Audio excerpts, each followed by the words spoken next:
Now, this man, he's in the, he designed the first one. It's got to be in the Ukulele Hall of Fame Museum. Manuel Nunez. Now, the Big Depression came. Everything came to stop. Guitar makers went back to making guitars. Actually, ukulele making and playing in America, Favela Benson, the company went bankrupt. It came almost to a complete halt, 1930. Nobody had money to build, nobody had money to buy. Okay, this is my father's shop, 1930. This is stockage, ready to go, fully made, strings and all. How much? $5. Now my father had to sell those ukuleles someplace.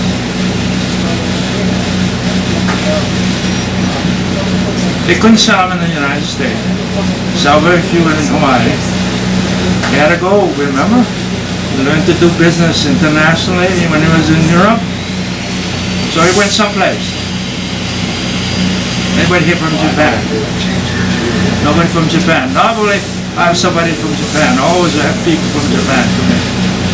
That's why we send it. Now, question.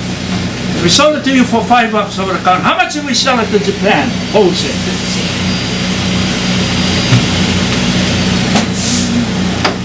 I hear the wheels churning, but I don't hear anything. No, we got $2.50, and that's how my father stayed in business. Now, in that picture, there's a little guy in that picture. That was Ish. I raised my hand when I asked the question. I was 5 years of age. That means I was born 1924. I was 5 years of age, not old enough to go to school, but old enough to work. I'm sure you've seen movies of British factories during that time, with all the belts.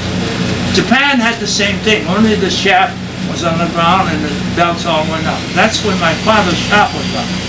And my brother and I had to learn to use the belts. See, you do what your father did. Next door was a cutsmaker making beds. 6 boys, they all learned to make beds. My brother and I had to learn to make musical instruments. But those belts would put you in the bandsaw table so you could damage your hands or lose digits. I got them all. I have a brother who is going to be 95 in 3 weeks. He's got them all. My father insisted we do things correctly and safely. I thank you for that. He was a perfectionist. Everything had to be done perfectly. It was damaged to buy. He would destroy it rather than sell it. My father was a well-known businessman for that. Honestly. There's a table and he said, I have some papers for you to sign. Oh, you do whatever your father wants you to do. Signing your name on the paper is no problem. We signed the name, and then my father with a smile said, I have just made you partners with me in this business. We're now known as Kamaka and Son. You two are ukulele makers for the rest of your lives. See what he did? He tricked my brother and I into signing the paper saying, we're going to be partners with you forever in this business. And my brother and I looked at each other and said, oh no, we're still not going to get paid. We're still the boss and we're still working. Well, we locked out. 6 months later, we got drafted, Second World War.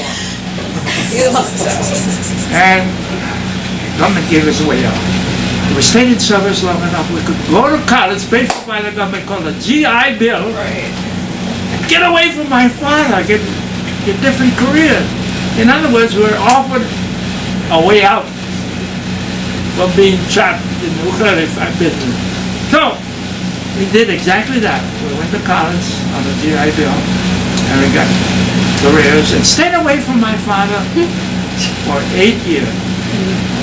From the end of the Second World War to the end of the Korean War. 8 years. But my father kept the business as Kamaka and Sons. In other words, we're absent owners. We're part of the business, but we got the same thing when we were kids, 0. And my father, who was dying in December '53, called us home because he had no daughters, only 2 sons. And he had kept us in the business.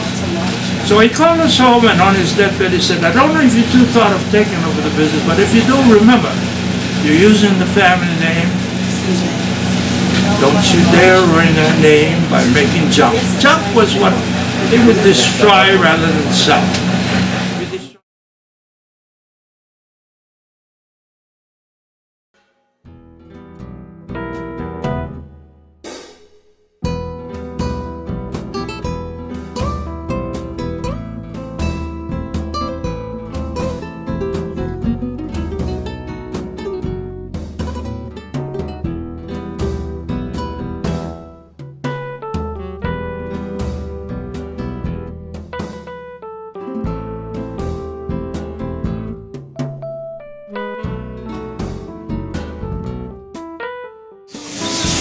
Sides looks like after it's been sanded down to the proper depth. So what you normally would do is you take these sides and you soak them in water to make them pliable. And then around the 1900s, what you had a hot pipe. And you sat there and you bent your wood on a hot pipe. It was all bent by hand, by eye. So you bent one side, then you bent the second side, and then you tried to match them up, right? So when you see those old ukuleles from right around the 1900s, and they have a really nice shape, the guy had a really good eye because he was bending it all by hand and by eye. Later on, they developed metal molds. So the metal molds were heated by flame, and you could put your two pieces on at the same time, bend them at the same time, and you got two matching sides. That's the way we did it for many years. Now we use these. The great thing about these benders is, number one, we don't have to soak the wood at all. It just bends with the moisture that's already in the wood. And it bends in a two-stage process. So the first bender just bends the waist of the ukulele. So when it comes out of here, it looks like a V or a U. Right? Then you bring it to this bender, and this bender will actually bend the two vowels. So because it's a two-stage process, there's a lot less stress on the wood, so we can bend a lot curlier wood without it crying. The first thing they do is they put it into these working molds, and then they glue the blocks in. Bottom block, top block. You see the top block is bigger because that's where the neck will attach. So after that, we take this lining with these same plexiglass, and they'll put the lining in on the edge here. And then they'll flap it down using these lining flaps. So while it's drying, it looks like this.